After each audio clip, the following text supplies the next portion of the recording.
नाम है हमारा विपिन मालवी और आप देखना शुरू कर चुके हैं संस्कृति परिवार के गांव गरीब और किसानों के मसीहा, बहनों के भैया, बच्चों के मामा, युवाओं के हृदय सम्राट और गरीब माता पिता के सरवन बेटा और मध्य प्रदेश को आत्मनिर्भर बनाने का संकल्प लेकर मध्य प्रदेश को स्वर्णिम प्रदेश बनाने वाले शिवराज सिंह चौहान जी की ओर से भी आपको प्रणाम करता हूं।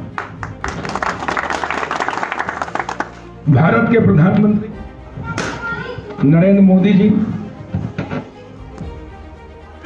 जिन्होंने इस भारत को शक्तिशाली, समृद्धशाली और वैभवशाली बनाने का संकल्प लिया है, भारत को आत्मनिर्भर बनाने का संकल्प लिया और भारत माता को विश्व गुरु के स्थान पर पहुंचाने का संकल्प लिया है और भारत को भ्रष्टाचार मुक्त शासन देने का जिन्होंने काम किया है और जिसके कारण 6 साल के अंदर गांव, गरीब और किसान और इस देश की दशा और दिशा बदली है। आज अंतर्राष्ट्रीय भ्रष्टाचार निवारण दिवस है। कई वर्षों से औपचारिकता मनाते आए, लेकिन सही मायने में भ्रष्टाचार खत्म कब होगा? जब रिश्वत देने वाला जागरूक होगा, रिश्वत नहीं देगा और लेने वाला भी। एक समय था जब राजीव गांधी जी प्रधानमंत्री थे, वो कहते थे मैं दिल्ली से 1 रुपया भेजता हूं और गांव में आते आते 15 पैसे रह जाते हैं, 85 पैसे सत्ता के दलाल खा जाते हैं। याद करो 1984 में जब राजीव गांधी जी प्रधानमंत्री थे तो 400 से ऊपर सीट, 425 सीट जीती थी। पूरा पंच से लेकर प्रधानमंत्री कांग्रेस के थे और उनका खुद का ही कहना है कि 85% दलाल खा जाते हैं, तो दलाल कौन के होंगे? और इसलिए, लेकिन वो जानते हुए भी कुछ कर नहीं पाए, क्योंकि किसी भी चीज को, अन्याय को, अनाचार को, गलत काम को खत्म करना तो पहले अपने से शुरू करना पड़ता है। और इसलिए वो रोते ही रहते थे कि मैं दिल्ली से भेजता हूं, गांव में जाते जाते हो जाते हैं, कुछ नहीं हुआ। लेकिन जब 2014 में प्रधानमंत्री नरेंद्र मोदी जी बने, तो लाल किले के प्राचीर से उन्होंने संबोधन किया, या हम लोकसभा में जब वो पहली बार प्रधानमंत्री बन के प्रवेश करने गए तो सीढ़ी पे जब गए, गाड़ी से उतरे, सबसे पहले उन्होंने संसद की सीढ़ी पर मत्था टेका। तो लोगों में बड़ा आश्चर्य हुआ। कई लोगों ने पूछा, पत्रकारों ने पूछा कि कोई ये मंदिर थोड़ी है, आपने यहां मत्था टेका। उन्होंने कहा कि मेरे लिए और देश के लिए संसद सर्वोच्च संस्था है, यहीं से देश का भाग्य बनता है और यहीं से बिगड़ता है। अगर यहां सही लोग होंगे, ईमानदार लोग होंगे, देश पहले अपनी ध्येय होगा हमारे लिए, पहले देश फिर पार्टी और फिर मैं, तो देश आगे बढ़ेगा। और नहीं तो देश जाए कहीं, पार्टी डूबे है, व्यक्तिगत हमारे लिए है तो फिर व्यक्ति का फायदा होगा, देश का, समाज का नहीं होगा।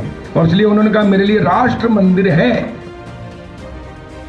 और इस राष्ट्र मंदिर को आत्मनिर्भर बनाना, सशक्त और पूरी दुनिया को एक रास्ता दिखाना है। तो उसके लिए न खाऊंगा न खाने दूंगा। क्या नारा दिया था मोदी जी ने? न खाऊंगा न खाने दूंगा। और इसलिए ये देश 6 साल के अंदर संसद में एक भी भ्रष्टाचार का चर्चा नहीं हुई, विपक्ष को कोई मुद्दा नहीं मिला। और नहीं तो पहले रोज संसद में रोज घोटाले होते थे, कोई ना कोई घोटाला, यूरिया घोटाला, पनडुब्बी घोटाला, जमीन के अंदर का घोटाला, जमीन के ऊपर और आसमान में भी घोटाला होता था। और इसलिए मुट्ठी भर लोगों के पास अरबों खरबों चले गए, लेकिन देश गरीब रह गया। और इसलिए पानी और भ्रष्टाचार नीचे से ऊपर नहीं जाता, ऊपर से नीचे आता है। ऊपर लगो ठीक है तो नीचे तक ठीक कर सकते हैं। इसलिए प्रधानमंत्री जी ने कहा कि न खाऊंगा न खाने दूंगा, तो प्रधानमंत्री ईमानदार, तो उन्होंने नीचे तक ईमानदारी लाई। आप सब ये बुजुर्ग लोग बैठे हैं, पहले भी सरपंच होते थे, इंदिरा आवास आती थी, एक अनाथ 100 बीमार, एक पंचायत में 2 या 3, जितनी भी राशि आती थी, कोई भी काम का होता था तो जनपद में दे के आना पड़ता था। जनपद वाला कहता था भैया मैंने जिले में इतने % दिया तो इतना तो लूंगा।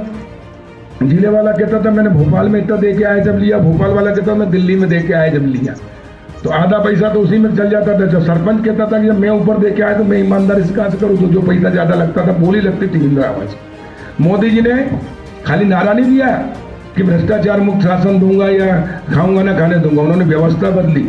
पूरे देश में लोगों के जनधन खाते खुलवाए और जनधन खाते खुलवा कर पूरी सूची बुलवाई कि कितने लोग हैं जिनके पास आवासहीन है, कितने लोग हैं जिनके पास मकान नहीं है या कच्चे हैं। और कच्चे में भी एक ही कमरे में पूरा दादा दादी बेटे बेटी पोता पोती सब रहते हैं। 2 कमरे के कच्चे कितने हैं, आधा कच्चा आधा पक्का कितना है, वो सूची बुलवाई दिल्ली। क्योंकि नया सर्वे करते तो बहुत टाइम लगता। और 2014 से उन्होंने काम शुरू किया और अब 2020 चल रहा है। 3 करोड़ मकान प्रधानमंत्री आवास में आए। न सरपंच को 1 पैसा मिला, न सचिव को 1 पैसा भी रिश्वत नहीं खा सकता, न जनपद, न जिला, न प्रदेश, न दिल्ली। क्यों? क्योंकि सीधा खाते में हितग्राही के गया है। तब जाके भ्रष्टाचार मुक्त देश हुआ है या ये व्यवस्था हुई है। सत्ता परिवर्तन से व्यवस्था परिवर्तन की। मैंने एक उदाहरण दिया आपको। ऐसे ही किसान है हम, यूरिया लेते थे। यूरिया हमको कितने में मिलता है? 266 में, जबकि उसकी कीमत कितनी है? 1000। हमको विदेश से सरकार 1000 में लेती है, 700 रुपए उस पर सब्सिडी देती है।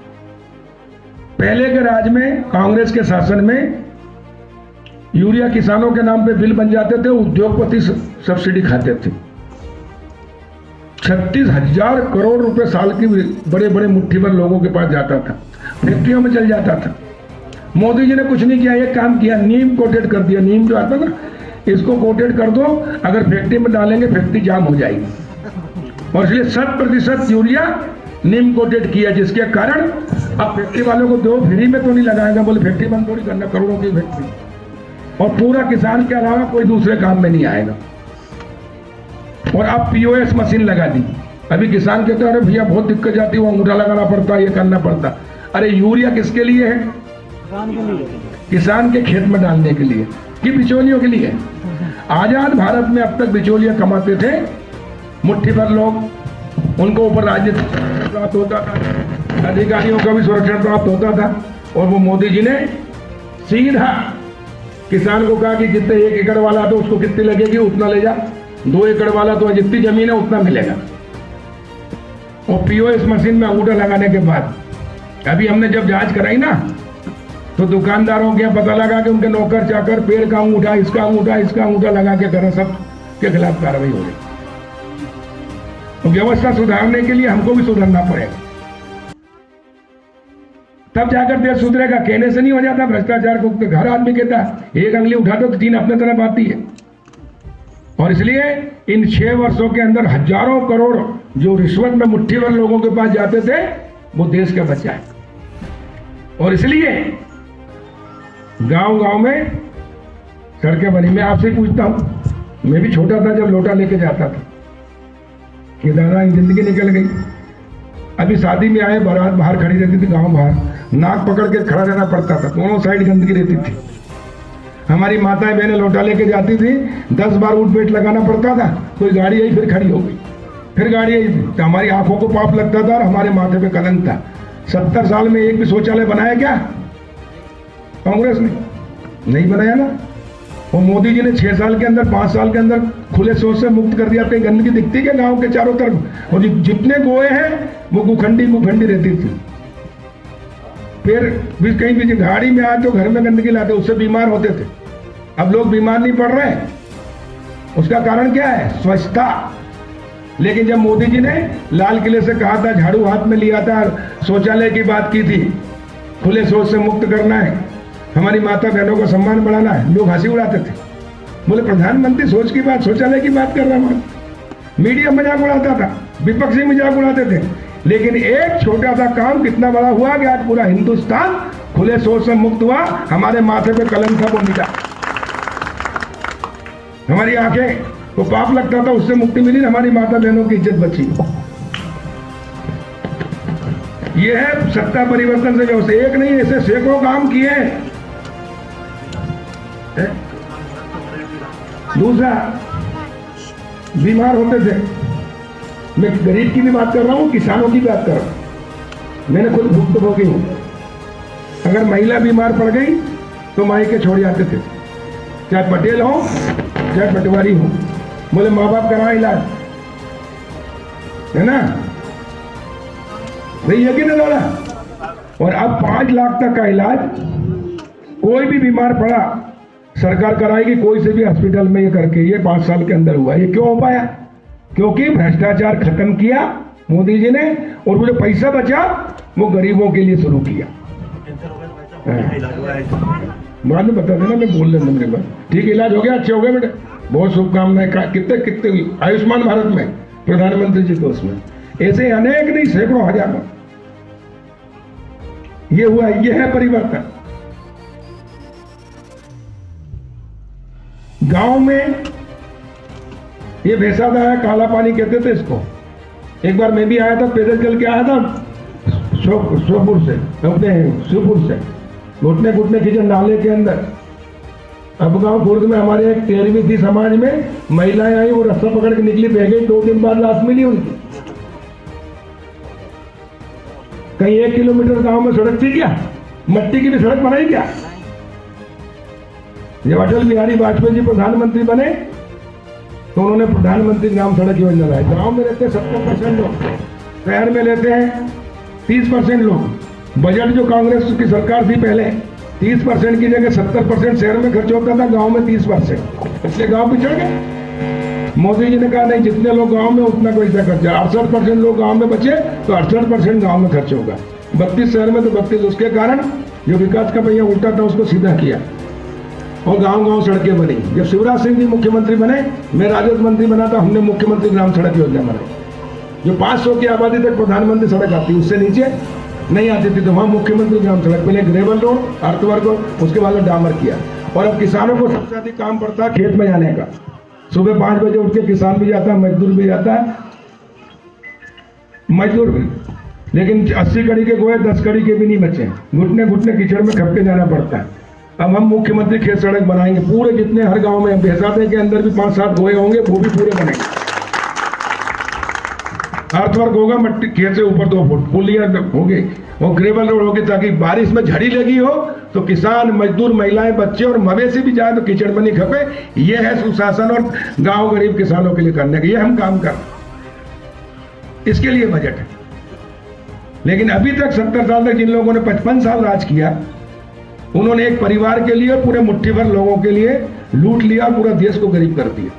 और जब मोदी जी देश को बना रहे हैं, मोदी जी देश को आत्मनिर्भर कर रहे हैं, गरीब को, गांव को, अब मैं आपसे पूछता हूं, तुम्हारे भैंसादे के अंदर मोदी जी के आने के पहले एक भी पक्का शौचालय बना क्या? कौन है सरपंच यहाँ? मेरा बताओ, एक भी शौचालय पक्का बना? एक किसी गरीब का पक्का मकान बना? हाथ हिला के बताओ जरा। नहीं बना। एक किसी गरीब को गैस टंकी चूल्हा मिला? एक कहीं सड़क बनी थी? कुछ नहीं था।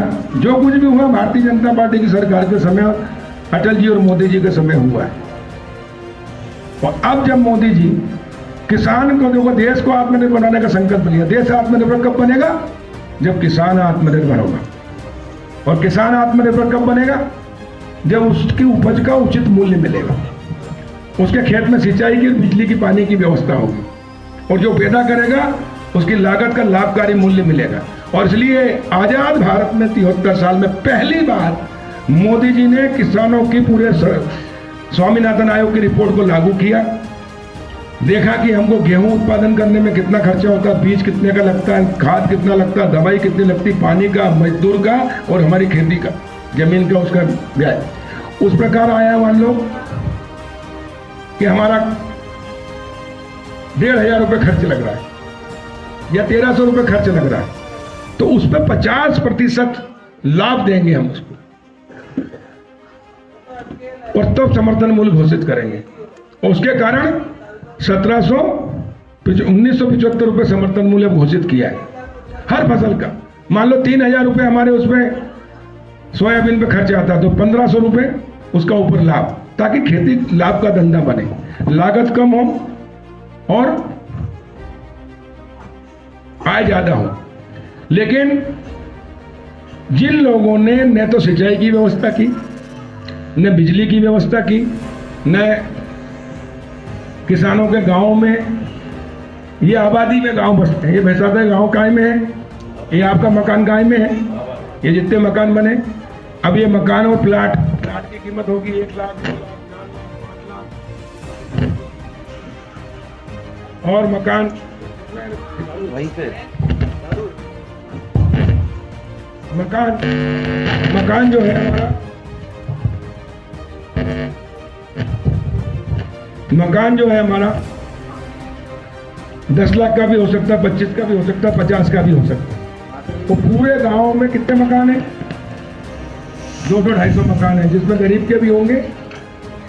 जब मैं राजस्व मंत्री था 2005 से आज तक, तो मैंने एक मुख्यमंत्री ग्रामीण आवास अधिकार पुस्तक मालिकाना हक देने का कानून बनाया माननीय मुख्यमंत्री शिवराज जी के नेतृत्व में, और ये कहा कि हमारे पुरखे वर्षों से रहते आए, जिनके भी गांव में रहते हैं, 12 साल में किसी को कोई किराएदार भी मकान में रहता मालिक हो जाता है, अतिक्रमण होता मालिक हो जाता, लेकिन हम पीढ़ी दर पीढ़ी रहते आए, लेकिन अभी तक किसी ने मालिक नहीं बनाया।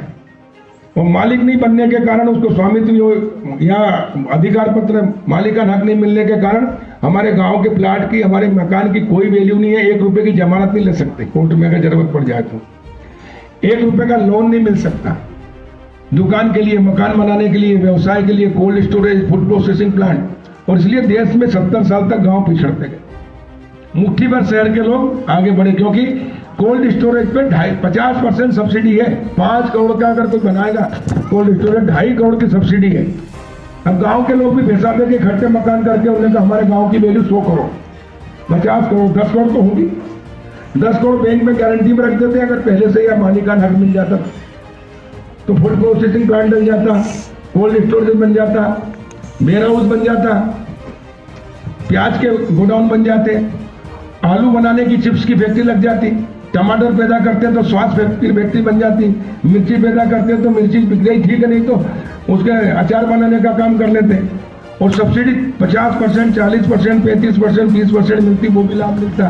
तो हमारे किसान के बेटे बेरोजगार नहीं होते, एक खेती करता, दूसरा व्यवसाय करता, उद्योग करता और निर्यात करता। जो बिचौलिए कमाते हैं वो किसान को मिलता, और जब किसान का, तो किसान की आमदनी 2 गुना, 4 गुना, 6 गुना, 10 गुना होती।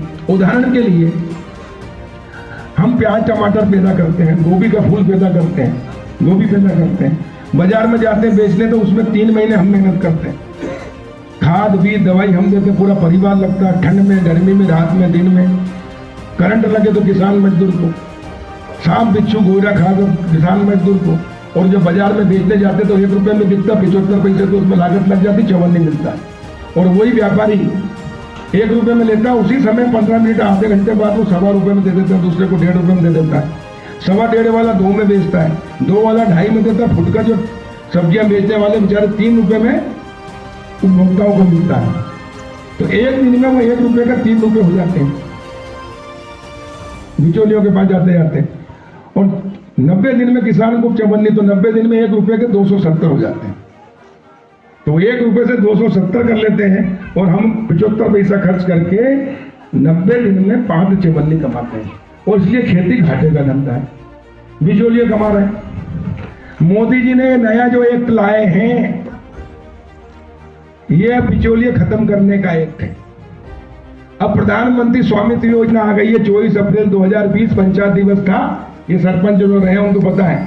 उस दिन मोदी जी ने दिल्ली से घोषणा कर दी कि पूरे हिंदुस्तान का एक एक झोपड़ी से लेकर पक्के मकान, जितने भी जो कब्जा आबादी में है, उनको स्वामित्व देंगे प्रधानमंत्री स्वामित्व योजना से। यानी भैंसादे का 1 नंबर वार्ड से, 1 नंबर मकान से लेकर 500 मकान, 500 तक सबको ड्रोन कैमरे से सर्वे होगा। ये जितनी बाउंड्री वाले और मकान है, उसका ड्रोन कैमरे से पूरा अंदर बाहर जाकर सर्वे हो जाएगा। और फलाने, क्या नाम है तुम्हारा? नाम सूरज, तुम्हारा ये प्लाट इतने बाई, ये मकान इतने की कलेक्टर गाइडलाइन से प्लाट की 5 लाख, मकान की 30 लाख, 25 लाख की आपकी वैल्यू हो गई। तो सूरज 25 लाख का लोन लेने का अधिकारी हो जाएगा, जो अभी तक शहर के लोग थे। और 25 लाख का कोई भी आलू चिप्स बनाने की फैक्ट्री लगा सकता, कुछ भी कर सकता, 40% उसमें सब्सिडी मिलेगी। वो एक वेयर हाउस बना सकता है ताकि अपना अनाज मजबूरी में भी बेचना पड़ता, मंडी में होने पौने भाव पे जाता है। क्यों? क्योंकि किसान का उत्पादन बढ़ गया, मंडी में जैसी फसल आई बेचने जाना ही पड़ता है किसान को, भले भाव कुछ भी हो। जब माल ज्यादा हो गया, व्यापारी कम है, तो बोली क्यों लगाएगा? और जब बोली लगाए तो होने पौने भाव में बेच के आएगा, और वही 2 महीने बाद जो 4000 में खरीदता वो 8000। मूंग आपने देखे होंगे पहले 4000 5000 बिक रही थी, अब 8000 9000 बिक रही है। अगर किसान के पास वेयर हाउस और वो हो तो वो डबल कमाता, तो किसान की आय कितने गुना बढ़ती। और इसलिए मोदी जी ने ये स्वामित्व योजना ग्रामीण क्षेत्र को दी है। तो 24 अप्रैल 2020 को देश तो आजाद हुआ 15 अगस्त 47 को, लेकिन गांव को आजादी दिलाई मोदी जी ने 24 अप्रैल 2020 को। अब गांव आजाद होंगे, 2024 तक सबके सर्वे होकर अधिकार पुस्तक मिल जाएगी। तो अब जाकर गांव खेती, अभी हमारी मजबूरी है, खेती घाटे का हो तो भी करना, कहाँ जाएंगे, खेती नहीं करेंगे। और इसलिए हमारे बाप दादा भी चले गए घाटे की खेती करते करते, और हम भी चले जाएंगे, और आने वाली पीढ़ी भी। मोदी जी चाहते हैं कि नहीं, भारतीय जनता पार्टी चाहती है कि नहीं, जो मेहनत करेगा कमाएगा उसी को उसका हक मिलना चाहिए। और इसलिए ये नए कानून आए हैं कि अब मालिकाना हक मिलने से हमारे गाँव के सब एक एफपीओ बनाएंगे, कृषि उत्पादक समूह। एक अध्यक्ष रहेगा, एक सचिव, एक कोषाध्यक्ष, और बाकी सदस्य रहेंगे। उनको खाद चाहिए, बीज चाहिए, दवाई चाहिए, अभी हम बाजार से लाते हैं। आधी नकली मिलती कि नहीं मिलती, महंगी मिलती कि नहीं मिलती, और इसलिए फसल भी खराब होती है। अब मैं कृषि मंत्री हूं, कांग्रेसी कहते हैं कि मंडियां बंद हो जाएगी नए एक्ट से। मैं कह रहा हूं कोई मंडी बंद नहीं होगी, सब मंडियां रहेगी, बल्कि और मंडियां स्मार्ट बनेगी और सुविधाएं मिलेगी, आदर्श मंडी रहेगी। कांग्रेसी और विपक्षी जो संगठन कह रहे हैं किसान के, एमएसपी बंद हो जाएगी। मैं कृषि मंत्री के नाते कह रहा हूं कोई एमएसपी बंद नहीं होगी, सब चालू रहेगी, जितनी फसल सरकार खरीदेगी, और अच्छी सुविधाएं हम करेंगे। इसके अतिरिक्त किसान के घर से वेयर हाउस है, उसके पास कोल्ड स्टोरेज है, सब है, तो घर से भी कोई खरीद रहा है, हम खरीदार बढ़ा रहे हैं। अभी तक क्या है, मंडी में जिनका लाइसेंस है वही खरीद सकते हैं, और जो छोटे किसान है 1 एकड़ 2 एकड़ 4 एकड़, उनके पास ट्रैक्टर नहीं है, ट्रैक्टर लेके जाते आके नहीं बिकती मंडी में, तो किराया इतना लग जाता है कि उनको घाटा होता है। तो औने पौने भाव पे फड़िया वालों को बेच देता था, 200-300 रुपये कम में, बीच में वो कमाते थे। अब नए कानून में ये कर दिया है कि कोई मंडी में किसान की फसल का कोई टैक्स लगेगा ही नहीं। किसान के घर से भी खरीदेगा कोई टैक्स नहीं, किसान के खेत से खरीदेगा कोई टैक्स नहीं, किसान के खलिहान से खरीदेगा कोई टैक्स नहीं। तो जो 100-150 रुपये कुंटल टैक्स लगता था वो नहीं लगेगा, तो उसका भाव तो ज्यादा मिलेगा ना किसान को। और किसान को सुविधा है कि अगर मंडी में रेट ज्यादा है तो मंडी में बेचे। कई बार हम देखते हैं कि हरदा में कम है, अलग अलग जिले में अलग अलग हो जाता है, कहीं ज्यादा कहीं कम, उत्तर भारत में कम है, दक्षिण भारत में ज्यादा है।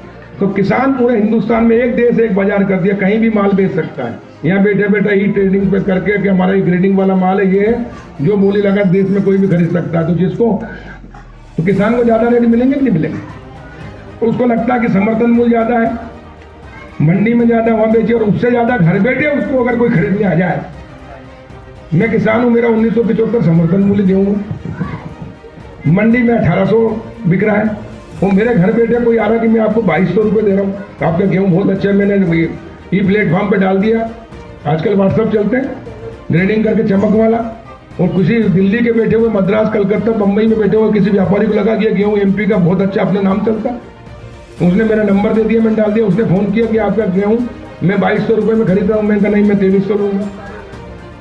उसको लग रहा कि 2300 में भी पूर्ता विदेशों में अपने को बेचेंगे, 2500 मिलेंगे, 2600 मिलेंगे, तो वो 2300 में मेरा ले रहा है, और 2300 में लेगा। मैं कहूँगा वो आएगा कि माल दे दो, मैं पहले पेमेंट दे दो, खाते में डालो, 3 दिन बाद, तो 3 दिन बाद ले जाना। तो किसान को 2300 मिलेंगे, इसमें किसी को कोई तकलीफ है क्या? तो ये कानून अच्छा है कि बुरा है? ये किसान के हित में है क्या हित में है? अगर हित में है तो हाथ ऊपर करो, पंजे मत दो, बजरंग बली का मुद्दा दिखाओ, ये है ना हित में? तो ये कानून किसान के हित में है।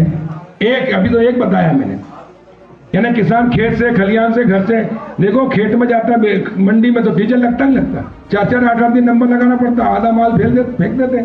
पहले तो सुपड़े वाले लोग लेते थे, पानी वाले लेते थे, और तोल में भी भाईचारे का 1 किलो धड़ा रखते थे। अभी भी पंजाब हरियाणा में भाईचारा का 1 धड़ा रखते ही है। बोले तो भाईचारे का है, और हमारा किसान भी भाईचारे से करता है, देता है।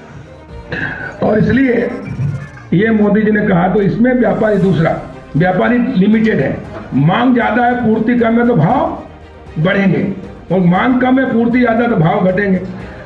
कांग्रेस ने 2003 तक मुख्यमंत्री थे दिग्विजय सिंह मध्य प्रदेश में, उस समय कृषि विकास दर माइनस में थी 3 और 4, यानी घाटे में थी, होता ही नहीं था। शिवराज जी मुख्यमंत्री बने, हमारी सरकार बनी, हमने इन 15 साल के अंदर 2990 मेगावाट बिजली होती थी, उसको 18,000 से ऊपर ले गए। 7.5 लाख हेक्टेयर में सिंचाई थी, हमने 44 लाख हेक्टेयर में कर दी, और इसलिए उत्पादन 5 गुना बढ़ गया। पहले मान लो भैंसा दे के अंदर पूरे गांव में 10,000 कुंटल गेहूं होता था, तो अब 50,000 कुंटल हो रहा है, और व्यापारी सिवनी में उतने ही, बल्कि और कम हो गए। और इसलिए जब मांग ज्यादा, पूर्ति ज्यादा होगी तो भाव घटेंगे। अब मोदी जी ने कहा कि पूरा देश में जो भी इनकम टैक्स देता है वो सब व्यापारी। अब सिवनी मालवा का कोई घर के जितने घर हैं वो व्यापारी से लेते हैं, किसान को देते हैं 1800-1900 में लेते हैं, और उनको देते हैं 2500 में। अब मैं ये व्यापारी हैं, इनके घर में चाहिए साल भर में 20 कुंटल गेहूँ, ये आया भैंसा में, उन्हें पता किया अच्छा गेहूँ है, ये आपके घर आएंगे तो आप कहोगे मेरे को 22 नहीं 2300 चाहिए। इनको लगा पसंद कि 2500 में व्यापारी देता हूँ, 2300 मिल रहा, 200 रुपये इनको भी बच रहा है, और 400 रुपये इनको ज़्यादा मिल रहा है, 500 रुपये। तो किसान का भी फायदा है और उपभोक्ता का फायदा, ये बिचौली हटा रहे हैं, और ये लेके जाएंगे और पैसे देके जाएंगे लेकर। इसमें किसी को कोई तकलीफ है? ये है कानून। दूसरा, एक खेती है नहीं, आजकल किसान के नए लड़के खर्चा ज़्यादा चाहिए तो आमदनी, तो उन्होंने कहा यार मिर्ची में बहुत कमाई है। फलाने पटेल ने मिर्ची लगाई थी 10 एकड़ में, उसने आपकी 5 लाख रुपए एकड़ कमाया। तो शौक में दूसरे ने मिर्ची लगा दी, हल्दी लगा दी, लहसुन लगा दिया। अब इतना ज्यादा लग गया कि पहले जब पटेल ने लगाई थी जब कम थी तो भाव ज्यादा थे, अब ज्यादा लग गई तो 4 रुपए किलो होगी, 40 रुपए किलो थी, तो लागत लग गई 1 लाख रुपए एकड़, खर्चा पैदा हुई 50,000 रुपए, 50, तो आत्महत्या करेगा नहीं तो क्या करेगा। मोदी जी ने कहा कि ये जो केस खराब है इसमें कॉन्ट्रैक्ट खेती भी हो सकती है। ये कंपनी है या व्यापारी है या बड़ा किसान है, इन्हें छोटे छोटे किसानों से कहा तुम्हारे पास सिंचाई है तो मिर्ची लगाओ, टमाटर लगाओ, बीज देंगे, खाद देंगे, सब देंगे, और तुमसे हम खरीदेंगे। अब तुम्हारी लागत साल में 1 लाख रुपए एकड़ आ रही है, और हम आपको 20 रुपए किलो या 30 रुपए किलो देंगे मिर्ची के। भले वो 4 रुपए हो जाएंगे तो भी 30 देंगे, 10 रुपए होगी तो भी 30 देंगे, और 30 रुपए से ऊपर हो गए 40, 50, 60 तो किसान को स्वतंत्र को बेच सकता बाहर, या वो खुद खरीदे। और कम हुआ तो किसान को वो व्यापारी देगा, कंपनी घाटा उठाएगी। तो कम से कम 1 लाख की लागत है तो 2 लाख मिल रहा है, 3 लाख की फसल हो रही है तो 2 लाख तो उसको बच रहे गारंटी है, तो वो मिर्ची लगा कर हजम नहीं आएगा तो आत्महत्या तो नहीं करेगा, कर्ज में तो नहीं डूबेगा, और जबरदस्ती नहीं है। अभी अपन जमीन खोट पे देते वो जबरदस्ती ले रहा है, बताइए देते वो जबरदस्ती ले रहा है, किसान की मर्जी से है ना, इसमें कोई बुराई है किसी को? ये है इस कानून के अंदर, ताकि किसान की खेती घाटे का नहीं रहे, लाभकारी धंधा बने, उत्पादन भी बढ़े, उसको रेट भी मिले। तीसरा ये हो गया। तीसरा जो कानून है उसमें यह है कि स्टॉक की लिमिट खत्म कर दी। पहले हमारे देश में अनाज होते नहीं था, बाहर से बुलाते थे लाल गेहूं, ये गाजर घास आई, कांग्रेस घास कहते हैं जिसको, ये बाहर से बुलाया फ्री का, पूरे देश में गाजर घास कर दी कांग्रेस घास में। अब हमारे यहाँ सिंचाई नहीं थी, अब सिंचाई बढ़ गई, उत्पादन 5 गुना बढ़ गया। हमारे मध्य प्रदेश के मुख्यमंत्री जी ने जो काम किया, सिंचाई, बिजली, पानी, हमारी सरकार ने, उससे कृषि कर्मण पुरस्कार मिल रहा है। जो माइनस में खेती थी 3%, कांग्रेस के शासन में दिग्विजय सिंह 20% ऊपर है, पूरे देश में हम नंबर 1 है। और इसलिए इतना उत्पादन हो गया। तो पहले उत्पादन नहीं था इसलिए स्टॉक नहीं कर सकते थे ताकि भाव आसमान न छुए। अब उत्पादन इतना हो गया तो विदेश में नहीं स्टॉक करके बेचो, विदेशों को तो निर्यात कर सकते हैं, इसलिए उसकी सीमा खत्म कर दी। उसने कानून बना दिया कि अगर कोई भी चीज 100% ऊपर हो गई, डबल रेट हो गए, या आपातकाल की स्थिति आ गई, या कोई प्राकृतिक आपदा आ गई जिससे फसल हो गई, गरीबों को नहीं दे सकते, देश में रहेगा ही नहीं, उस समय उसमें हम संशोधन कर सकते हैं, उसको छूट दी गई कि हम उसको। लेकिन जब हमारे पास उत्पादन इतना तो क्या अचार बनाएंगे? उसको विदेश बेचो, दुनिया में बेचो, निर्यात करो। और उसके लिए किसानों के समूह का शुरू किया। हर ब्लॉक में 2 समूह बने, मिनिमम 300 किसान रहेगा और 300 किसान 300 किसान गांव के समूह रहेंगे, हर ब्लॉक में 2।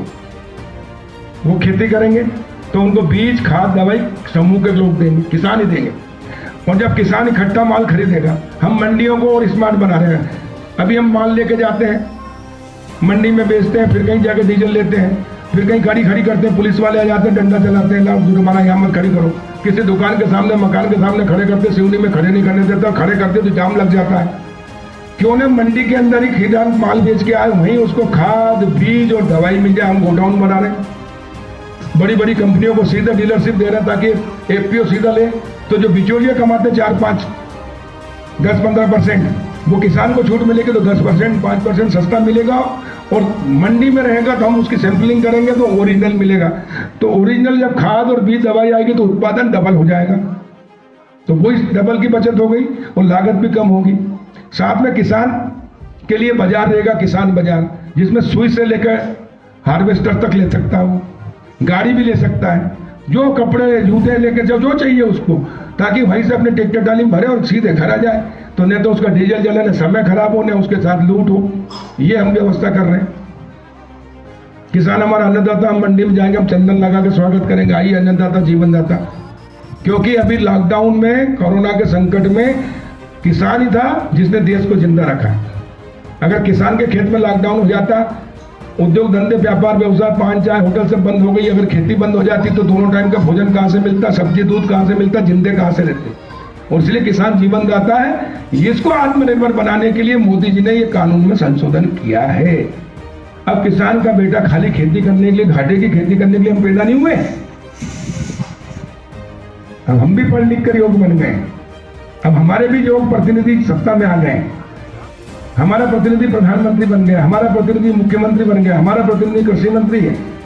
और इसलिए हमने किसानों की, गांव की, गरीब की चिंता करके और ये सब कानून बनाए हैं।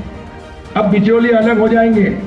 जितना उत्पादन करोगे उसके लिए खरीदार भी रहेंगे, बाहर भी जाएंगे। और बाकी गांव का मालिकाना हक स्वामित्व योजना मिलने से हम अब warehouse, cold storage, food processing plant, उद्योग, व्यापार, सब किसान का बेटा खेती भी करेगा, एक व्यापारी भी, व्यवसाय भी, निर्यात भी करेगा, उद्योगपति भी बनेगा।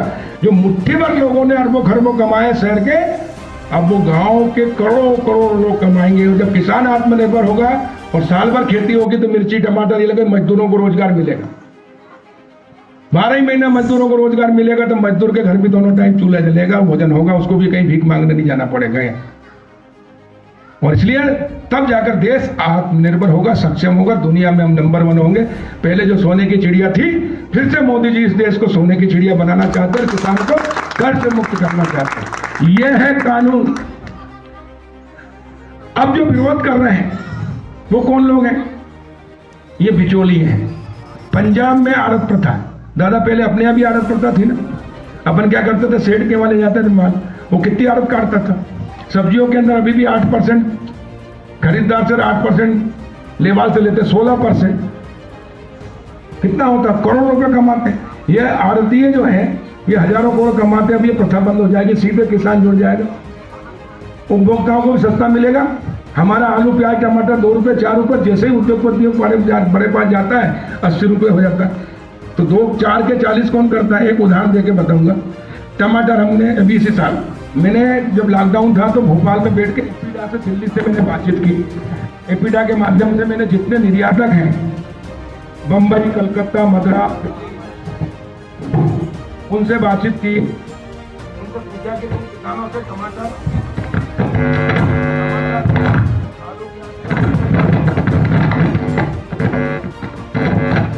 हेलो 40 रुपए किलो टमाटर खरीद रहे हैं हम, 30 रुपए किलो प्याज खरीद रहे हैं, लेकिन एक रेट का खरीद रहे हैं।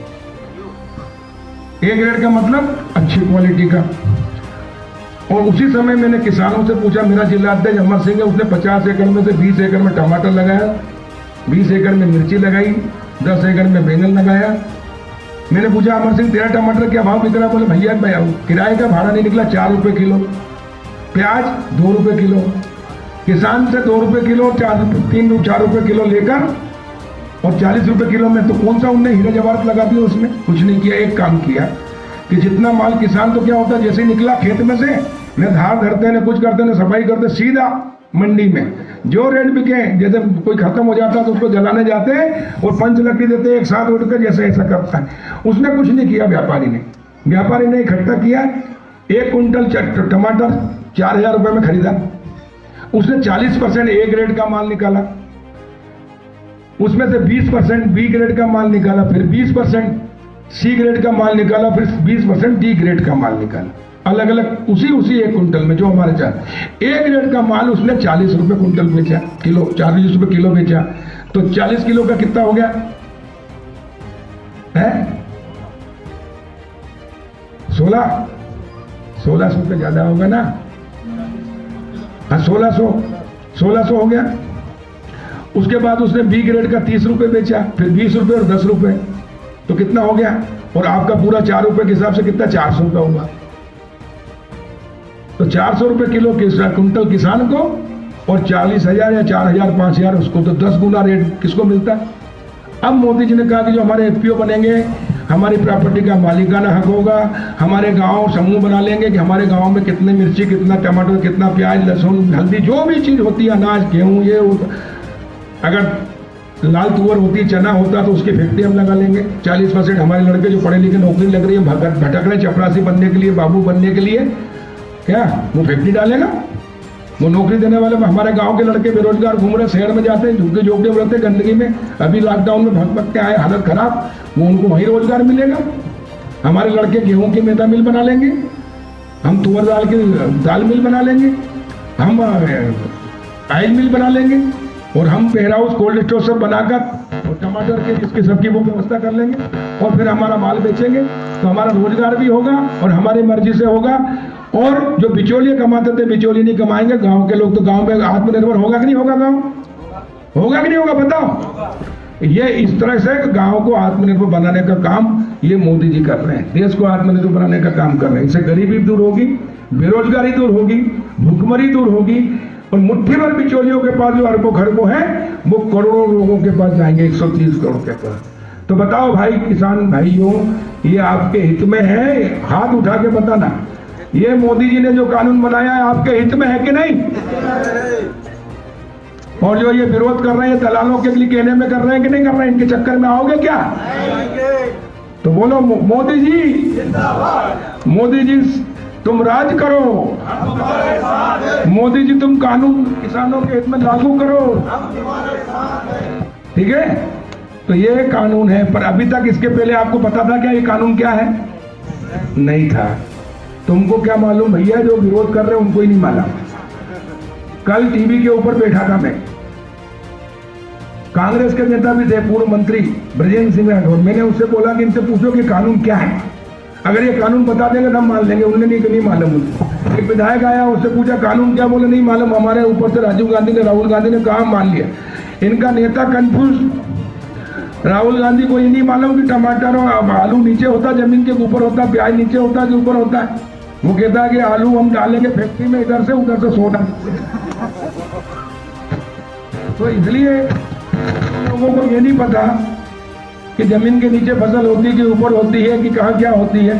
और वो कह रहे कानून, जैसे हाथी को देखा, किसी ने पूंछ पकड़ी कि हाथी कैसा है, बोले सांप अजगर जैसा है। किसी ने पैर पकड़े, कैसा है हाथी, बोले खंबे जैसा है।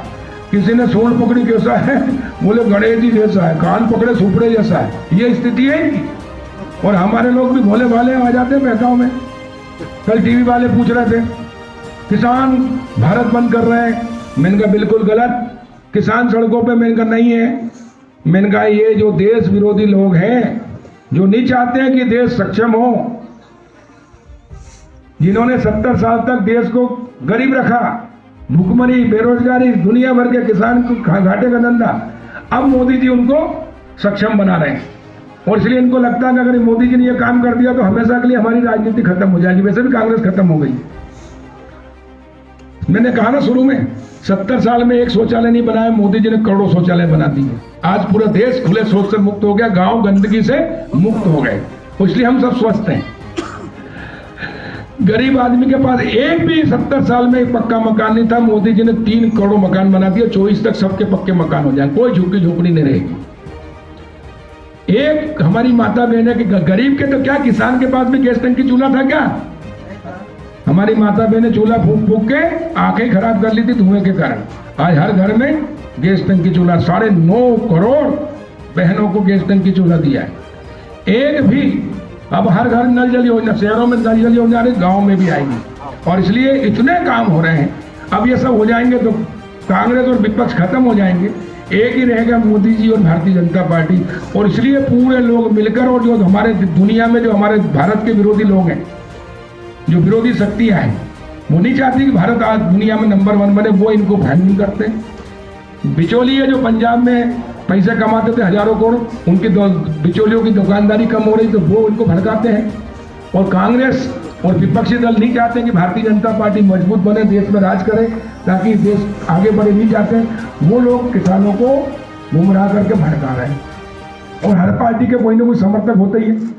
जिसका कोई नहीं होता, कम्युनिस्ट जमानत जब्त होती है, वो उनके भी समर्थक रहते हैं। तो ऐसे थोड़े जितने विरोधी हैं, 20 दल, वो दुनिया भर के तथाकथित किसानों के नाम पे नेतागिरी करने वाले नेता, वो सब किसानों को भड़काकर आंदोलन कर रहे हैं। इनको पता ही नहीं, इनको या तो जानबूझ के कर रहे हैं। कुछ लोग सोए हुए को तो हम जगा सकते हैं, लेकिन जो सोने का नाटक, जगने का, सोने का नाटक करे, उसको कैसे जगाएंगे? और इसलिए किसान भाइयों, जागो, अपने हक में अपने पैर पे कुल्हाड़ी मत मारो इनके कहने में। अब जाकर गांव का विकास के द्वार खोले हैं मोदी जी ने। गांव को आर्थिक रूप से आज़ादी दिलाई है। अब गांव के तकदीर और तस्वीर बदलेगी, दशा और दिशा बदलेगी। और हमारे ये जो बच्चे हैं, जो हमारे बुजुर्ग जिंदगी भर लुटते पिटते आए, कीचड़ में खपते आए, और हमेशा इतनी मेहनत करते हैं, मेहनत करता किसान और माल कमाता बिचौलिया, ये बिचौलियों को हटाने का कानून है। किसानों को आत्मनिर्भर बनाने का कानून है। इस देश को आत्मनिर्भर बनाने का कानून है। इससे हमारी तकदीर तस्वीर बदलेगी। और जितना हम अनाज पैदा करेंगे, उसका हमको उचित लाभ, उचित मूल्य मिलेगा। खेती घाटे का नहीं, फायदे का धंधा होगी।